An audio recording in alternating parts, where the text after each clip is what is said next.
Welcome back to Math Dogs. If you're new to the channel, please comment, like, and subscribe. If you have any questions, please comment down below. Problem number 7 says solve the following. 7x plus 9 equals negative 4x minus 13. So I'm going to go through my equation solving process. First, I'm going to check is the left side and right side in simplest form, meaning there's no like terms to combine and no distributive property. And the answer to that is yes. Secondly, I want to put all of my variable terms on one side and my number terms on the other, and in this case, I have variables on both sides of the problem.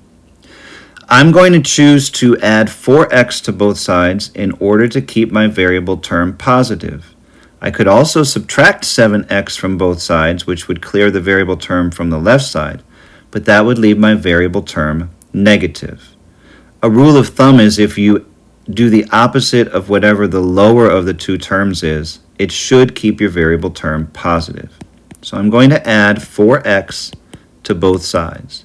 So 7x plus 4x is 11x plus 9 equals negative 4x plus 4x is 0. 0 minus 13 is negative 13.